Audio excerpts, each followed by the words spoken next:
Welcome back. Now, the inquest into the Life Esidimeni tragedy continues in the High Court in Pretoria. Kotswane is trying to establish if anyone is criminally liable for the deaths of 144 mentally ill patients.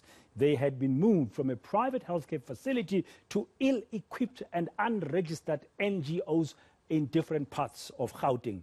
Rianté Padayachee was a health ABC at the time. Yesterday, her lawyers cross-examined the former managing director of Life Esidimeni, Dr. Basuku Mkhatshwa. Now, ETV News and Sports reporter Rianté Padayachee is tracking this story for us, joining us now live on the Media View. Rianté, good afternoon. Of course, we understand that the inquest is finally back after a lengthy postponement. Is being held virtually. What have the proceedings picked up today?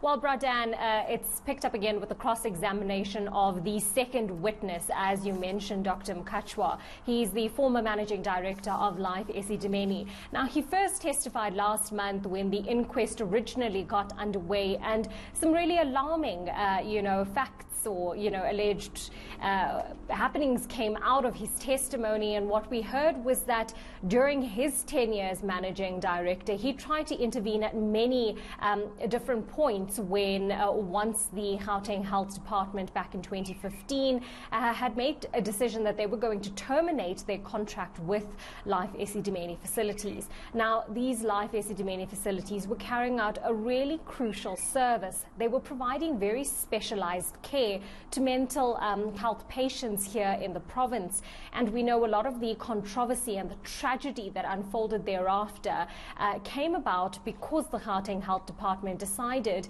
it was going to move mental health care patients, more than 1,000 of them, to what we now know were really ill-equipped NGOs, facilities that were not adequately prepared to care for such patients. So Dr. Mkhatshwa has been giving testimony on this, and since yesterday he's been cross-examined. As you mentioned, he was cross-examined by the former health MEC Mahlangu's senior counsel yesterday, and today he's being cross-examined by another former Gauteng health official, Manamela's senior counsel today.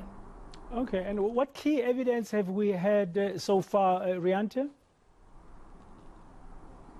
Well, essentially, a lot of the blame appears to be put back on Ms. Mahlangu. She appears to have taken a lot of the decisions, the attitude at which she, conducted herself and in meetings and obviously made these decisions was really hard-headed, difficult, frustrating. Those were some of the words used by witnesses who've testified so far. Many of them say that there was just no two ways about it. Once she had made her decision that they were going to terminate the contract with Life Esidimeni, that was it. According to Dr. Manamela, through her senior counsel today, he explained that, Ms. Manamela had no say in the matter. Once Ms. Mahlangu had made up her mind that she was going to terminate the contract, nobody could talk her out of it. So that was a piece of key evidence. She's really becoming a central figure when it comes to where do we put the blame when it comes to the Life Esidimeni tragedy that resulted in 144 mental health care patients losing their lives. Yeah, Rianté, who are the likely next witnesses? Who can we expect to take the stand next as the inquest continues? Well, right now, off the bat, it appears to be more officials from Life Esidimeni. So we're expecting to hear from the nursing services manager, Ms. Zanele Buthelezi, but that's only after the cross-examination of Dr. Mkhatshwa wraps up. There are many, different parties involved in this, Bradan. So whoever wants to cross-examine, I'm sure will get an opportunity to do so. And many of those who are cross-examining or stepping up to do that right now are the senior counsel of former Gauteng health officials.